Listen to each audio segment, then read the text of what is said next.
bertemu lagi dengan saya Farah Evaristina dalam pembelajaran IPA. Kali ini kita akan mempelajari struktur dan fungsi organ sistem pencernaan.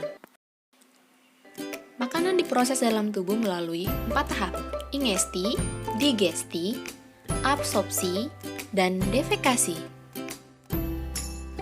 Pencernaan makanan terbagi atas 2 macam, pencernaan mekanik dan kimiawi.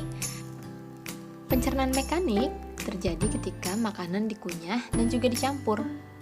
Pencernaan kimiawi terjadi reaksi kimia yang menguraikan molekul besar dari makanan menjadi molekul yang lebih kecil.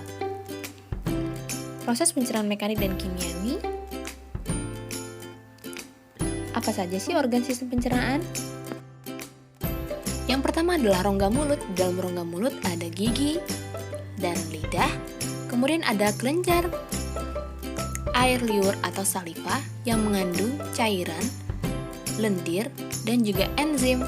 Kelenjar tersebut ada 3, yaitu kelenjar sublingualis, submandibularis, dan kelenjar parotis.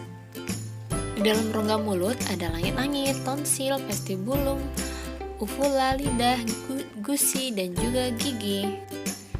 Enzim yang ada dalam rongga mulut adalah amilase atau petialin, mengubah amilum menjadi karbohidrat sederhana atau maltosa.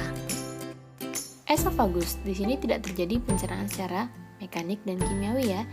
Esofagus merupakan saluran yang menghubungkan antara rongga mulut dengan lambung. Di dalam esofagus terjadi pergerakan peristaltik, yaitu pergerakan memijat dan mendorong sehingga makanan dapat masuk ke dalam rongga lambung. Lambung ada 3 bagian. Yang pertama kardiak bagian atas, fundus bagian lengkungan, dan pylorus bagian yang paling akhir.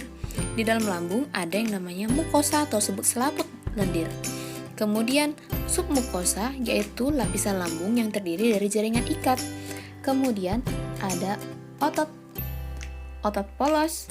Kemudian serosa atau lapisan luar lambung yang berfungsi untuk melindungi lambung dari gesekan dengan organ lainnya.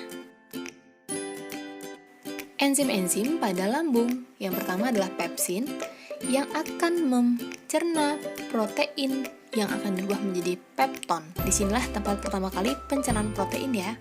Kemudian renin yang berfungsi untuk mengendapkan kasein susu, dan juga HCl atau asam klorida yang berfungsi membunuh bakteri dan menyediakan lingkungan asam untuk aktivitas enzimatik, yaitu enzim protease. Berikutnya adalah usus halus terdiri dari duodenum, jejunum, dan ileum. Di duodenum terdapat saluran yang terhubung dengan kantung empedu dan pankreas. Pankreas menghasilkan enzim tripsin yang mengubah protein menjadi polipeptida, enzim lipase yang mengubah lemak menjadi asam lemak dan glycerol, dan enzim amilase yang mengubah amilum menjadi maltosa. Kemudian ada getah empedu yang berfungsi mengemulsikan lemak, yakni membuat lemak agar larut di dalam air. Berikutnya, pada jejunum atau disebut juga dengan usus kosong, makanan akan mengalami proses pencernaan secara kimiawi dengan bantuan enzim-enzim yang dihasilkan oleh usus halus. Kemudian pada ileum, yaitu disebut juga dengan usus penyerapan, terdapat banyak lipatan atau lekukan yang disebut jonjol-jonjol usus atau villi. Nah, villi berfungsi untuk memperluas bidang penyerapan sehingga makanan dapat terserap sempurna. Berikut adalah struktur dari usus halus.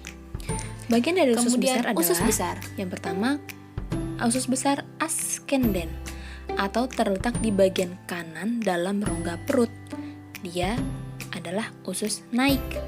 Kemudian kolon transversum atau kolon mendatar, yaitu kolon atau usus besar yang melintang dari kanan ke kiri di bagian atas rongga perut.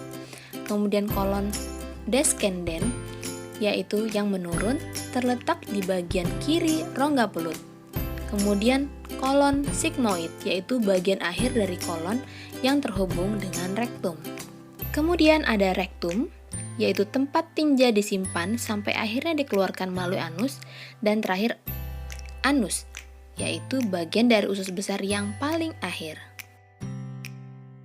Usus besar berfungsi untuk mengatur kadar air pada sisa makanan. Di dalam usus besar juga terdapat bakteri Escherichia coli yang berfungsi untuk membantu membusukkan makanan. Bagaimana? Sudah cukup jelas kan mengenai materi ini? Terima kasih ya sudah menyimak. Sampai berjumpa kembali.